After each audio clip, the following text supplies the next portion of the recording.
Debemos orar y confiar en que Dios usará nuestras oraciones en el contexto de su santa y perfecta voluntad. El hecho de que tú y yo no seamos capaces de ver todo lo que Dios está haciendo por causa de nuestras oraciones no quiere decir que Dios no esté obrando. Debemos orar como individuos, debemos orar como iglesia. Hermanos, ya ustedes vieron lo importante que es que una iglesia ore a Dios. Cada vez que nos reunimos los miércoles aquí a orar, lo que está pasando es extremadamente importante. Porque estamos en medio de una batalla que solo se puede librar en oración. De alguna manera, la oración interviene en los planes soberanos de Dios. El hecho de que nosotros no podamos entender eso, porque eso es un misterio, no quiere decir que eso no sea una realidad que Dios nos ha revelado en su palabra. Clama a mí y yo te responderé y te enseñaré grandes cosas, cosas ocultas que tú no conoces. En tercer lugar, nosotros oramos para manifestar nuestra dependencia de Dios y para glorificar a Dios. Cuando nosotros hacemos las cosas sin oración y las cosas salen bien, fácilmente podemos atribuirnos la gloria de eso que ha sucedido. Pero cuando tú has clamado a Dios y Él ha respondido a tu oración, es obvio que el que merece toda la gloria es Él. Dice en Juan capítulo 14, todo lo que pidiereis al Padre, versículo 13, todo lo que pidiereis al Padre en mi nombre, lo haré para que el Padre sea glorificado en el Hijo. Dios se glorifica cuando nosotros dependemos de Él en oración, porque estamos reconociendo que el poder viene de Él, que la gracia viene de Él, que la sabiduría viene de Él, que las capacidades vienen de Él. Pero también oramos porque el Señor quiere tener comunión con nosotros. Nosotros fuimos creados y redimidos, salvados en Cristo para tener comunión con Dios, como un hijo la tiene con su padre. Y en ese sentido dice que Dios ha puesto en nosotros el espíritu de su Hijo, Gálatas capítulo 4, por el cual clamamos Abba Padre. Es esa relación de intimidad deleitosa que Dios el Hijo tiene con Dios el Padre, es la que nosotros debemos tener ahora con nuestro Dios y que la manifestamos a través de la oración. Por eso dice que Él ha puesto en nosotros el espíritu de su Hijo por el cual clamamos. Noten cómo ese espíritu es el que nos mueve a clamar a Dios en oración y con toda confianza decirle, Abba, Padre, estoy en necesidad, Señor, yo quiero estar contigo. Si Dios nos diera una caja de sus bendiciones una vez al año, probablemente nos acercaríamos a Él una vez al año. Pero Él nos ha mostrado en su palabra que debemos acercarnos a Él continuamente, diariamente. ¿Cómo comienza el Padre Nuestro? ¿O cuál es una de las peticiones del Padre Nuestro? El pan nuestro de cada día, dánoslo hoy. Lo que Cristo está diciendo allí básicamente es esto. Yo necesito que Dios me provea aún para yo poder comer todos los días. Entonces, ¿cuántas veces al día yo debo acercarme al Señor o cuántas veces a la semana? Todos los días. El pan nuestro de cada día, dánoslo hoy. Es una dependencia continua del Señor. Así que, mi hermano, mi hermana, de nuevo te reitero, no trates de desentrañar los misterios de la soberanía de Dios con la responsabilidad humana. Obedece al Señor, que te ha dicho en su palabra, clama a mí, que yo te responderé. La oración juega un papel de suprema importancia en los planes de Dios, en los decretos de Dios, en la vida del creyente y en la expansión del Evangelio en el mundo. Debemos orar, tenemos que orar, necesitamos orar. La oración es a la vida cristiana como la respiración a la vida física. Sin embargo, mis hermanos, el tema de la oración en la Escritura no deja de ser profundamente paradójico. Niños, una paradoja es una aparente contradicción, algo que parece contradictorio pero que en realidad no lo es. Por un lado, la Biblia nos enseña que nuestro Dios es soberano. Eso quiere decir que nuestro Dios lo controla todo. Nuestro Dios tiene control absoluto sobre todo lo que Él ha creado, a tal punto que el Señor Jesucristo nos dice en Mateo capítulo 10, versículo 29, que no se cae un pajarito a tierra sin la voluntad de Dios. Piensen en eso.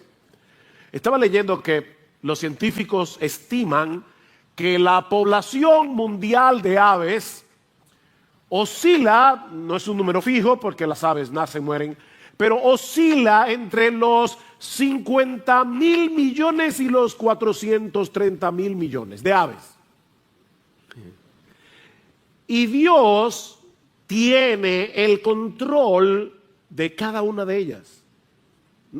No se cae a tierra un pajarito sin la voluntad de Dios. La voluntad de Dios abarca aún las cosas más pequeñas, microscópicas, como el coronavirus, que ocurren en su universo, porque el que no lo controla todo, no controla nada. Eso es lo que nos pasa a nosotros, ¿verdad? Cualquier imprevisto puede echar por tierra nuestros planes.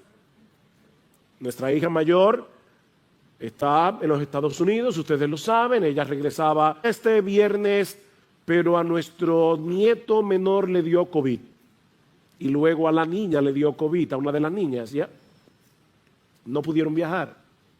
Nosotros hacemos planes, pero una cosita tan pequeña como el coronavirus impide nuestros planes. Si hubiera sido gripe no hubiera habido ningún problema, pero no era gripe. Pero mis hermanos, a Dios no le sucede eso. Porque dice la Escritura que nada ni nadie puede impedir, puede detener la mano de Dios, dice en Daniel capítulo 4, para que Él haga lo que Él ha decidido hacer, porque yo soy Dios y no hay otro Dios, dice en Isaías 46, y nada hay semejante a mí, que anuncio lo por venir desde el principio y desde la antigüedad lo que aún no era hecho, que digo, mi consejo permanecerá y haré todo lo que yo quiero. Ese es nuestro Dios. Y Pablo dice en Efesios capítulo 1 versículo 11 que nuestro Dios obra todas las cosas conforme al consejo de su voluntad. No el 50% de las cosas, no el 90 ni el 99. Él obra todas las cosas conforme al consejo de su voluntad. La pregunta que eso levanta es, ¿qué sentido tiene que oremos? Si a final de cuentas va a suceder lo que Dios ha decretado que va a suceder. ¿Hace alguna diferencia el hecho de que yo le ore a Dios o no? Bueno, en el pasaje que vamos a estudiar en esta mañana, nosotros encontramos algunas respuestas a ese dilema. Les pido por favor que vayan conmigo a Romanos capítulo 15. Incidentalmente, Pablo trata con este dilema. Versículo 30. Os ruego, hermanos, por nuestro Señor Jesucristo y por el amor del Espíritu, que os esforcéis juntamente conmigo en vuestras oraciones a Dios por mí, para que sea librado de los que son desobedientes en Judea, y que mi servicio a Jerusalén sea aceptable a los santos, y para que con gozo llegue a vosotros por la voluntad de Dios, y encuentre confortante reposo con vosotros. El Dios de paz sea con todos vosotros. Amén. Como vimos la semana pasada, Pablo deseaba llevar el evangelio hacia España, en la frontera occidental del Imperio Romano, pero desde hace mucho tiempo él deseaba visitar a los creyentes en Roma. Así que él había planificado pasar por Roma en su viaje a España. Eso fue lo que vimos en el pasaje que estudiamos el domingo pasado. Pero antes, Pablo tiene que desviarse en sentido contrario, le dice él a los creyentes en Roma. Quiero ir a ustedes, pero yo necesito primero ir a la ciudad de Jerusalén para llevarles una ofrenda que los creyentes de Macedonia y de Acaya, dos regiones en Grecia, los creyentes de Macedonia y Acaya han colectado para los pobres que están en Judea. Estas iglesias estaban compuestas mayormente por gentiles, es decir, personas que no eran judías. Ahora, Pablo sabía que ese viaje hacia Jerusalén encerraba dos grandes peligros. Por un lado, él sabía que los judíos incrédulos de Judea le habían puesto precio a su cabeza. Alguien decía que si Pablo hubiera vivido en el salvaje oeste, en casi todas las esquinas de Jerusalén habría una foto suya con una inscripción que dice: se busca vivo o muerto.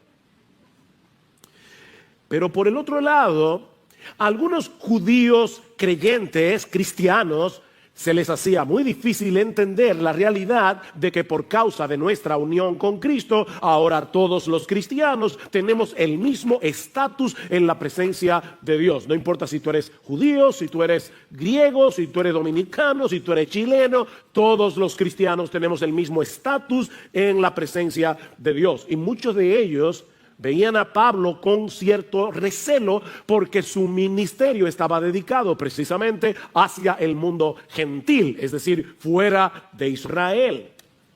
De manera que existía la posibilidad de que estos creyentes en Jerusalén rechazaran la ofrenda de estas iglesias de Macedonia y Acaya, y eso iba a poner en riesgo la unidad de la iglesia. Y de paso, estaba pensando que hay que amar mucho a Cristo y a la iglesia para hacer un viaje de más de 3,000 kilómetros sin tú saber cuál va a ser el resultado.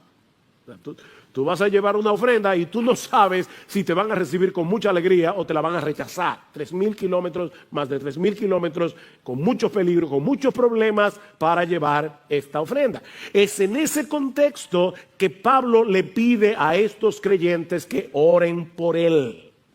Y él dice 3 cosas. Yo quiero que ustedes oren por mí, primero para que sea librado de los rebeldes que están en Judea, los judíos incrédulos que están en Judea. Segundo, yo les pido que oren para que los creyentes en Jerusalén reciban con gozo mi ofrenda. Y 3, para que al final yo pueda tener un próspero viaje para ir a vosotros según la voluntad de Dios. ¿Ven el versículo 32? Y para que con gozo llegue a vosotros por la voluntad de Dios. Y es precisamente aquí donde vamos a iniciar nuestra exposición de hoy. En esta paradójica petición del apóstol Pablo, en este paradójico ruego del apóstol Pablo. Mis hermanos, él está suplicando a estos hermanos que oraran por él para que pueda llegar a ellos por la voluntad de Dios. Oren por mí para que yo pueda llegar a ustedes por la voluntad de Dios. Pablo creía firmemente en la soberanía de Dios, en el control de Dios. Sin embargo, lo interesante es que eso no obstaculizaba la vida de oración del apóstol Pablo. Pablo era un hombre de oración. Lean sus cartas, en casi todas dice: estoy orando por ustedes, estoy orando por ustedes, y en muchas de ellas les dice: oren por mí. Pablo creía en la soberanía de Dios, pero eso no lo obstaculizaba en su vida de oración, sino que más bien lo impulsaba a orar. Al inicio de esta carta, Romanos 1:10, Pablo les dice que él los recordaba sin cesar en sus oraciones, implorando que ahora por fin, por la voluntad de Dios, logre ir a vosotros. Otra vez, por la voluntad de Dios. Y la pregunta es: ¿cómo se conectan esas dos cosas? La soberanía de Dios por un lado y nuestras oraciones por el otro. ¿Para qué orarle a un Dios que obra todas las cosas según el consejo de su voluntad? Bueno, mis hermanos, este no es el lugar para hacer un estudio profundo sobre la teología de la oración. Pero brevemente podemos decir al menos 5 razones, no 4 o 5, que deben movernos a orar al Dios del universo que por causa de Cristo ha venido a ser nuestro Padre. A ese Dios soberano que por causa de nuestra unión con Cristo ha venido a ser nuestro Padre. 5 razones para orarle a Él. En primer lugar, debemos orar porque Dios quiere que tengamos comunión con Él, abriéndole nuestro corazón como un hijo lo hace con su padre. Él quiere acercar nuestro corazón al suyo a través de la oración. Dios quiere que experimentemos la realidad de que somos sus hijos al depositar nuestras cargas sobre Él. Dice en Gálatas capítulo 4 versículo 6 que por el hecho de haber sido adoptados por Dios, escuchen esto, Él ha enviado el Espíritu de su Hijo a nuestros corazones clamando Abba, Padre. Wow.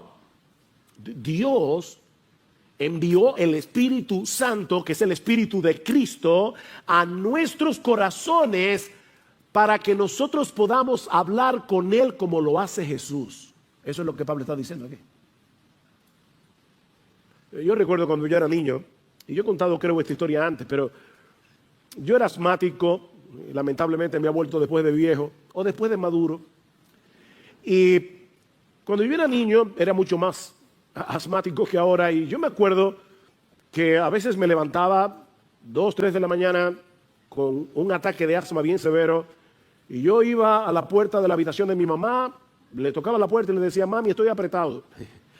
Y ella, con una cara tranquila, como si hubieran sido las 3 de la tarde, ella me daba el medicamento, se sentaba conmigo en la sala de mi casa, en una mecedora, a esperar que se me pasara el ataque de asma y luego nos íbamos ambos a dormir. Yo nunca oía a mi mamá quejarse por eso, era como lo más normal del mundo. Mis hermanos, lo que Dios quiere es que tú y yo tengamos esa misma confianza y vayamos al trono de nuestro Padre y le abramos nuestro corazón. Así que oramos porque Dios quiere que nosotros hablemos con Él. Pero en segundo lugar, debemos orar para manifestar nuestra dependencia en Dios, porque todos nosotros tenemos un sentido de autosuficiencia que deberíamos resistir constantemente en nuestro corazón. Y no hay una forma de hacerlo más eficaz que a través de la oración. Cada vez que nosotros oramos, estamos diciéndole al Señor, si Dios quiere, viviremos y haremos esto o aquello, como dice en Santiago. La oración es una declaración de absoluta dependencia en Dios. Y créeme, tu corazón, mi corazón necesitan ese recordatorio continuamente. En tercer lugar, debemos orar a Dios soberano, al Dios soberano que es ahora nuestro Padre por causa de Jesús. Debemos orar porque la oración glorifica a Dios. Al final de cuentas, todo lo que nosotros hacemos es para la gloria de Dios. Debemos orar porque la oración glorifica a Dios. Cuando oramos por algo y Dios responde, es Él el que se lleva la gloria. ¿No es así?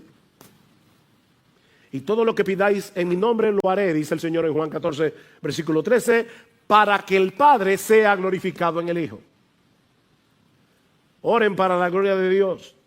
De hecho, esa es una de las razones por las que Dios quiere que no nos limitemos a orar como individuos, sino que oremos como iglesia. Y eso lo vemos en este mismo pasaje. Pablo había orado en el capítulo 1 porque él quería llegar a Roma. Y ahora le dice a los creyentes de Roma, oren por mí para que al final yo pueda llegar a vosotros. La oración de muchos contribuye a que Dios sea más ampliamente glorificado cuando Él responda el clamor de su pueblo. Escribiendo a los Corintios, Pablo les dice en su segunda carta que Dios lo había librado de morir en Asia y que él confiaba que Dios lo iba a librar otra vez. Y ahora escuchen, cooperando también vosotros con nosotros con la oración, para que por muchas personas sean dadas gracias a favor nuestro por el don que nos ha sido impartido por medio de las oraciones de muchos. Oren ustedes para que cuando Dios responde esa oración, muchos puedan elevar sus corazones en gratitud, dándole gracias a Dios. Nosotros debemos orar porque la oración glorifica a Dios.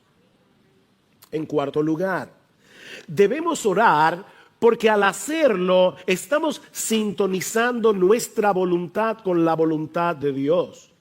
Al orar, nosotros le estamos diciendo a Dios, Señor, esto es lo que yo quiero, pero que se haga mi voluntad y no la tuya. Eso fue lo que oró el Señor Jesucristo en el huerto de Getsemaní. Padre, si es posible que pase de mí esta copa, pero que no sea como yo quiero, sino como tú. Cada vez que nosotros oramos, estamos sintonizando nuestra voluntad con la voluntad de Dios. Pero en quinto lugar, y esta es la parte más sorprendente y más misteriosa de la oración, es que debemos orar, mis hermanos escuchen cada palabra, debemos orar porque el Dios soberano escucha nuestras oraciones y Él ha decretado usarlas para el cumplimiento de sus planes soberanos. De verdad, eso es sorprendente. Pastor, yo no lo entiendo, que yo tampoco, pero eso es lo que dice la Biblia.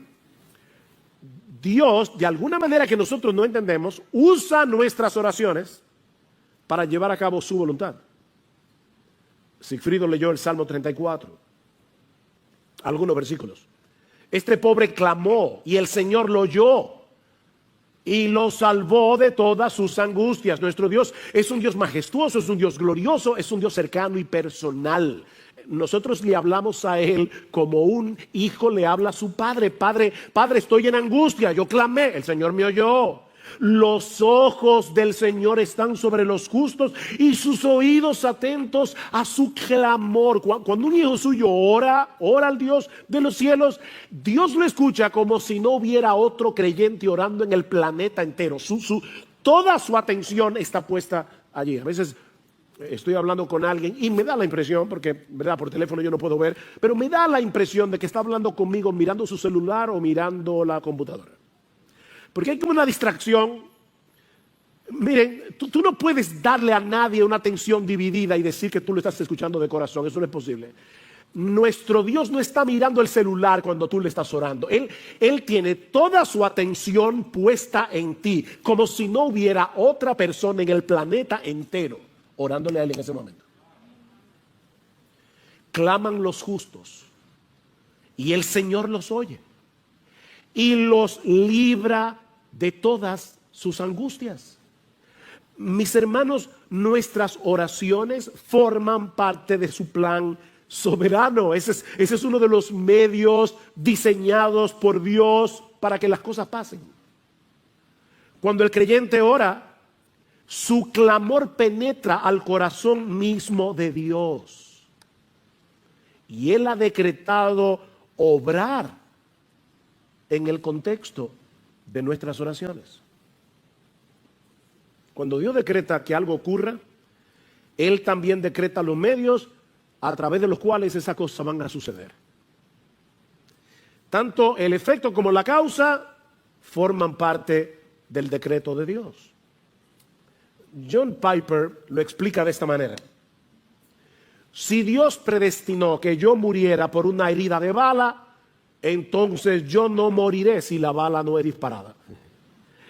Si Dios predestinó que yo fuera sanado por una cirugía, entonces si no hay cirugía, no seré sanado. Hay personas que están orándole al Señor Y Dios le da la respuesta de mil maneras, pero ellos están esperando algo diferente, como una especie de milagro. No, yo quiero ser sanado sin cirugía. No, pero es que Dios decretó que tú vas a ser sanado por medio de una cirugía. Sí, pero mi Dios me puede sanar, yo lo sé, pero Él ha decretado sanarte por medio de la cirugía. Es como en el caso del sol, dice Piper, ya que Dios predestinó que el sol brillara, también predestinó que fuera una bola de fuego inextinguible. ¿Verdad que sí? O sea, Dios dijo, yo quiero que el sol alumbre y por lo tanto yo también decreto que el sol sea un fuego que nunca se apaga.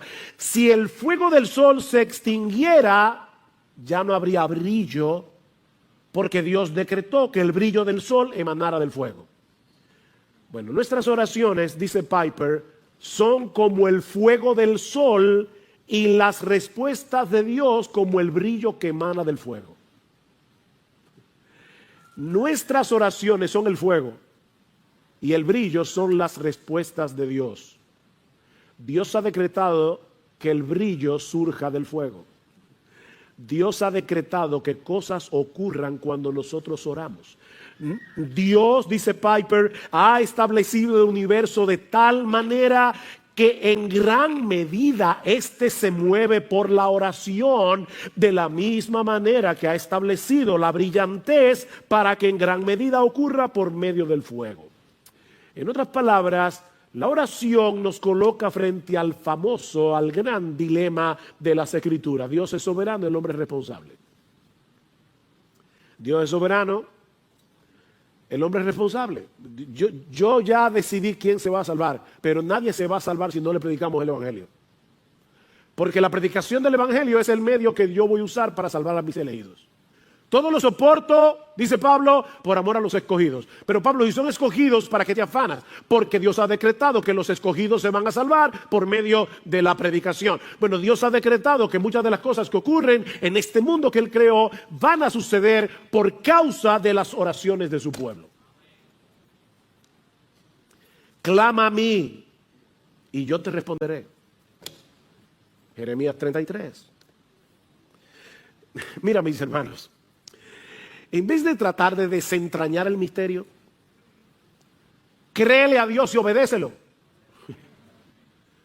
Él te está diciendo que me clames a mí, que yo te voy a oír. Y yo te voy a... Pero Señor, yo no entiendo cómo funciona. Óyeme, si te lo tratara de explicar, tampoco lo vas a entender porque eres una criatura finita. Tú no puedes entender la mente de Dios. Es como tratar de meter el océano en un vasito de agua. Pero clama a mí y yo te responderé. Pedid y se os dará.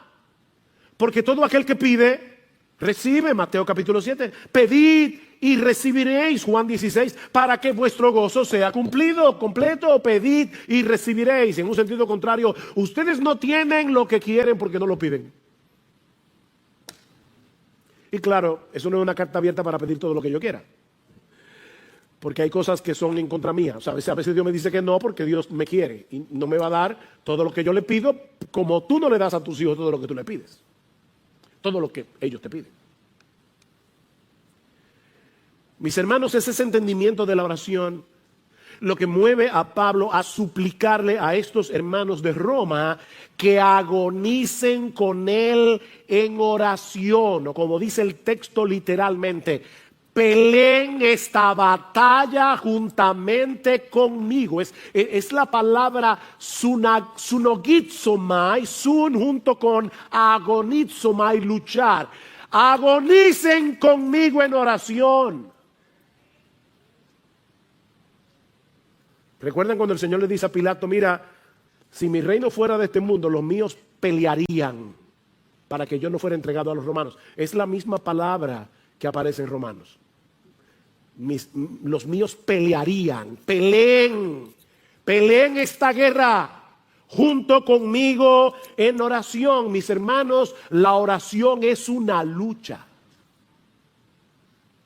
Mientras más espiritual es una actividad, más resistencia vamos a encontrar. Si decides ver televisión, no vas a tener ninguna resistencia. Ponte a leer la Biblia y de inmediato tu mente comienza a divagar. Pero ponte a orar y va a ser peor. Es una guerra. La oración es una lucha contra nuestro orgullo. Es una lucha contra nuestro sentido de autosuficiencia, porque le estamos diciendo a Dios, yo no puedo, te estoy orando a ti porque yo no puedo. La oración es una lucha contra nuestra incredulidad, ¿no es así? Le pedimos a Dios y estamos con una guerra interior por las dudas. La oración es una guerra contra las distracciones. Es impresionante cómo las distracciones nos acompañan al trono mismo de Dios. Estamos orando y de repente vamos a pedir por algo y nuestra mente se va yo no sé a dónde. Hay que estar trayendo los pensamientos. Pero sobre todo, la oración es una lucha cósmica. Es una lucha cósmica, porque Pablo dice que nuestra lucha no es contra sangre y carne, sino contra principados, contra potestades. En los lugares celestiales nosotros estamos peleando la buena batalla de la fe. Es una lucha, orar es una guerra. Pero mis hermanos, es una batalla que debemos pelear y que vale la pena pelear. Vale la pena. Y noten los dos incentivos que usa Pablo para animar a estos hermanos a pelear con él en oración. Versículo 30. Os ruego, hermanos, por nuestro Señor Jesucristo y por el amor del Espíritu. Pablo sabía lo que era argumentar. Por nuestro Señor Jesucristo, es decir, estoy diciéndoles esto con la autoridad de Jesús mismo. En el nombre de Jesús. Les estoy hablando en el nombre de Jesús mismo. Oren por mí. Y les estoy suplicando que oren por mí por el amor del Espíritu, por el amor que el Espíritu Santo ha derramado en nuestros corazones para que nos amemos unos a otros. Yo quiero que ustedes oren por mí, no con esa oración cliché de mira a tu siervo Pablo, llévalo con bien. No, no. Yo les ruego en el nombre de Jesús y por el amor del Espíritu que oren por mí como si ustedes fueran conmigo en ese viaje a Jerusalén. Me esperan peligros. Probablemente los creyentes no van a aceptar mi ofrenda porque también los creyentes tienen prejuicios. Pero yo les ruego, por favor, que oren por mí. Y miren, mis hermanos, yo no sé cómo decir esto de una forma más enfática, pero si Pablo necesitaba que oraran por él, sus pastores necesitan que ustedes oren por ellos. De verdad, hermanos, oh Dios, que libre esta iglesia de confiar tanto en sus pastores que dejen de orar por ellos. Yo no quiero que los pastores aparezcan héroes, pero mire, déjenme decirles solamente una tarea, una sola. Pararse a predicar aquí cada semana, ustedes no se imaginan la guerra que eso implica. Hay un montón de cosas que vienen a nosotros y que nos impiden concentrarnos en el estudio de la palabra para poder entender lo que el texto dice y para luego saber cómo predicar eso en una forma ordenada, que la gente la entienda, clara, sencilla y con aplicación. Y sabiendo de antemano que no importa que el mensaje sea bueno, si el Espíritu Santo no lo aplica, será ineficaz. Oren por sus pastores. Ustedes no se imaginan cuán alentador es saber que la iglesia está orando por nosotros. Eso es sumamente alentador.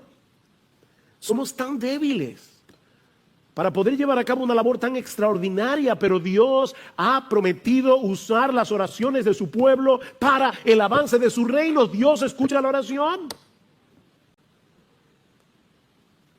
Y a veces mueve a sus hijos de una manera tan extraña. Yo recuerdo, hace un tiempo atrás, yo estaba fuera de la ciudad por una razón ministerial y en la tarde yo decidí salir a caminar. Le dije a mi esposa, mira, voy a despejar un rato, voy a ir a caminar un rato. Pero mientras iba caminando, estaba en Jarabacoa, me cayó un peso en el corazón de orar por un grupo de pastores.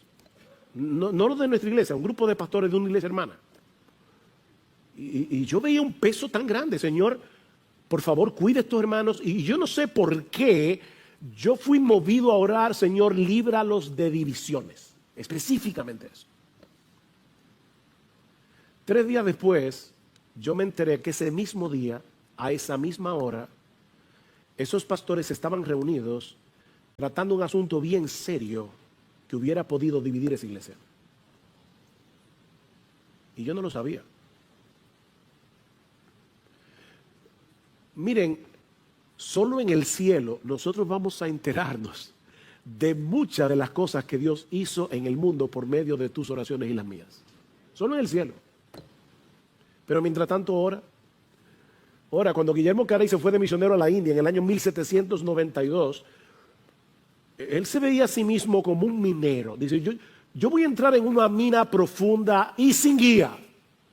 Y él llamó a 2 de sus amigos, John Ryland entre ellos, y les dijo, yo descenderé al pozo si ustedes sostienen la cuerda.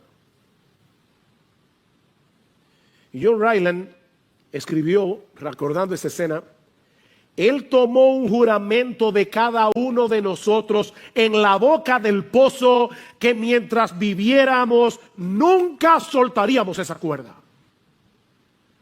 Y uno hoy escucha hablar de Carey, el padre de las misiones modernas y de todo lo que hizo. Lo que nosotros no podemos saber es cuánto de lo que hizo Guillermo Carey fue el fruto de las oraciones de personas que estaban en Inglaterra orando por él. Mis hermanos, los pastores, los misioneros, nuestros hermanos en la iglesia necesitan que nunca soltemos la soga. Así que no trates de desentrañar el misterio de la oración. Créele a Dios y ora. Créele a Dios y ora, porque Él es un Dios que escucha, Él es un Dios que responde las oraciones de su pueblo. ¿Respondió Dios estas peticiones de Pablo? Bueno, sí, pero no como Pablo y los creyentes de Roma habrían anticipado. Y eso nos lleva a nuestro segundo encabezado. Las peticiones de Pablo y las respuestas de Dios. Y ya vimos el ruego paradójico de Pablo. Ahora veamos las peticiones de Pablo y las respuestas de Dios. ¿Cuál era la primera petición?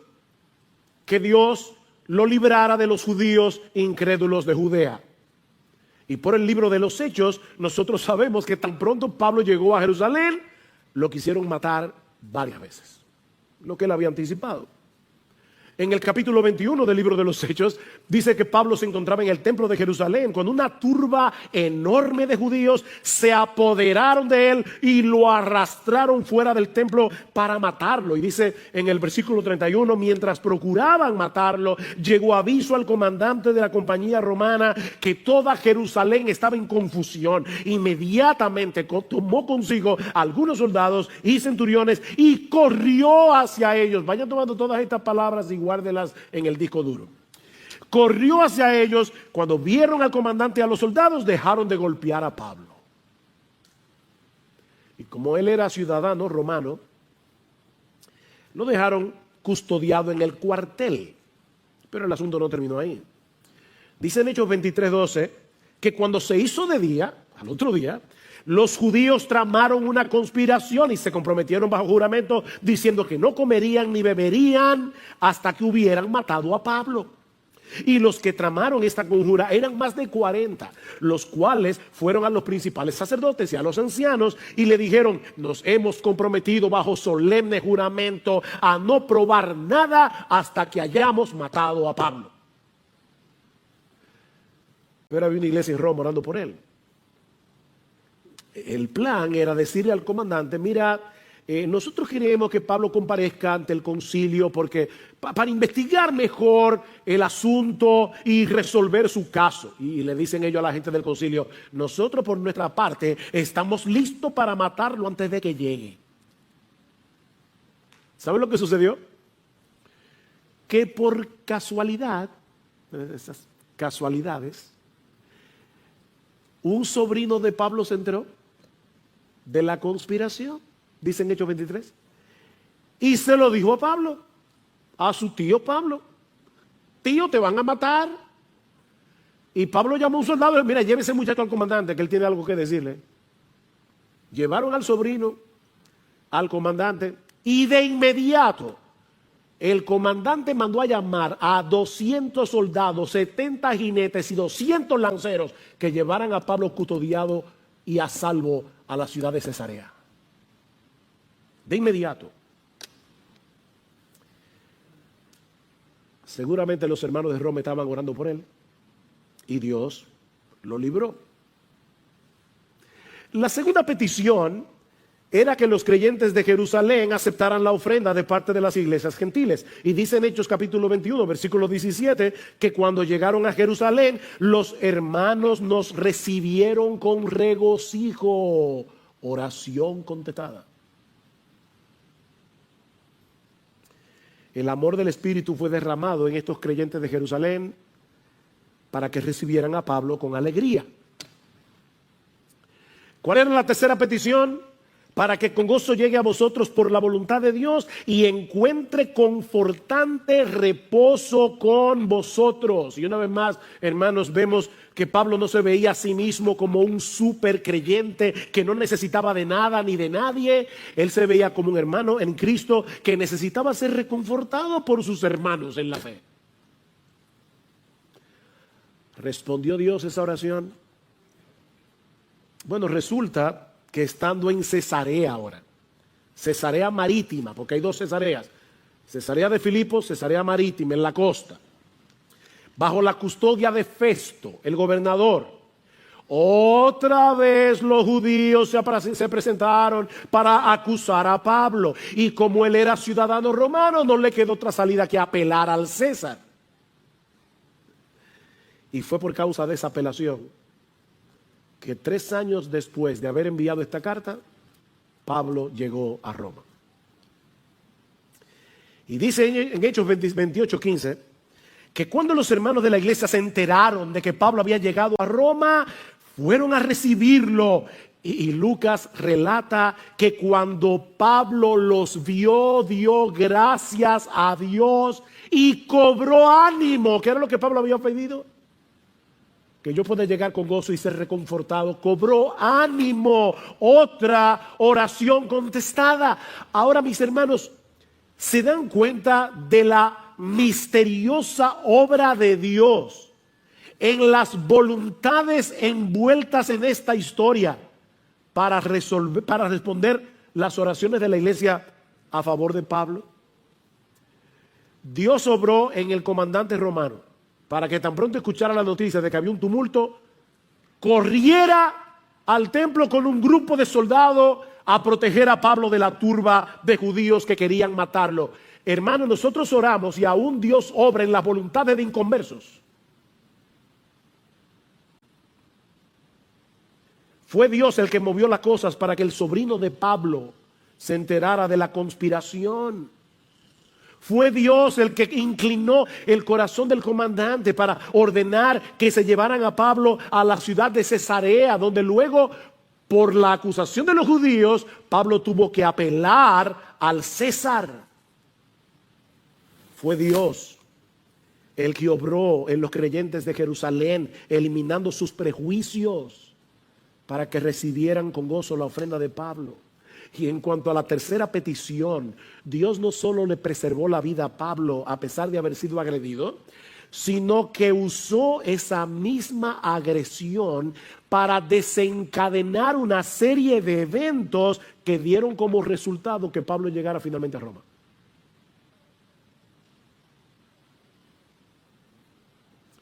Llegó preso, pero si lo miran desde otra perspectiva, eso tuvo grandes ventajas. Cuando Pablo le dijo a los creyentes de Roma, oren por mí para que yo pueda llegar a ustedes, lo último que Pablo se imaginó era que iba a llegar preso. Y los hermanos de Roma tampoco. Pero eso tuvo sus ventajas. En primer lugar, viajó gratis a costa del imperio. En segundo lugar, recuerden que los viajes eran muy peligrosos.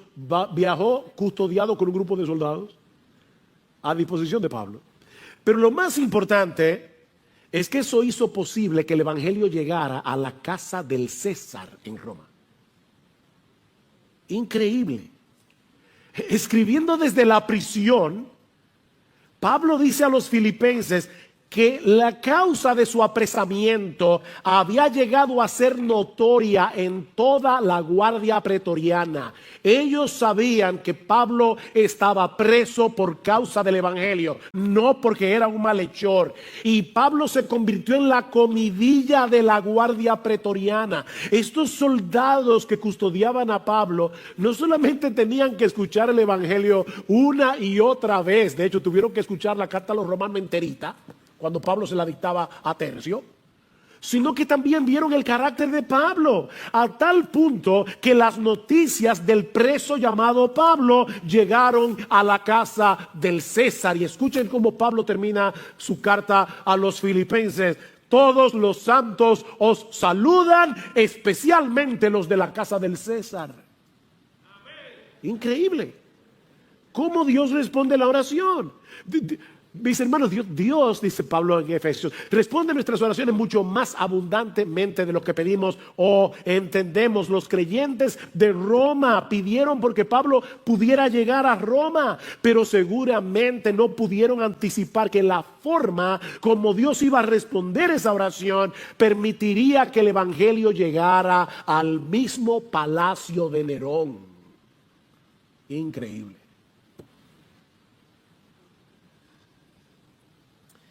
Mira, mi hermano, aunque no podamos entender cómo encajan nuestras oraciones en los planes soberanos de Dios, Él nos ordena en su palabra que oremos. Y que oremos sin cesar. Lucas 18:1, Cristo les dio una parábola a sus discípulos de que debían orar en todo tiempo y no desmayar. Efesios 6:18, orando en todo tiempo. Colosenses 4:2, perseverad en la oración. Primera Tesalonicenses 5:17, orad sin cesar. Convierte todas tus preocupaciones, todas tus tentaciones, todos tus planes en oración delante de Dios. Y vas a estar el día entero con la línea abierta. ¿Te acuerdas del batiteléfono de Batman? Que cuando el comisionado lo levantaba, inmediatamente llegaba a la baticueva. Nosotros tenemos un batiteléfono que, miren, que cada vez que tú dices Señor, ahí está el oído del Señor. Increíble. Orad sin cesar. Filipenses 4:6. Por nada estéis afanosos, sino sean conocidas vuestras peticiones delante de Dios con toda oración y ruego, con acción de gracias, y la paz de Dios que sobrepasa todo entendimiento guardará vuestros corazones y vuestros pensamientos en Cristo Jesús. Ora, ora, ora. Mis hermanos, una teología que te lleve a desistir de la oración es una teología defectuosa. Ora. El Señor presupone que vamos a orar. Dice tú cuando ores, entra en tu aposento. Cuando ores, porque él dice, no es que los creyentes van a orar, eso es como la respiración a la vida física. Cuando ores, porque vas a orar, ora, ora.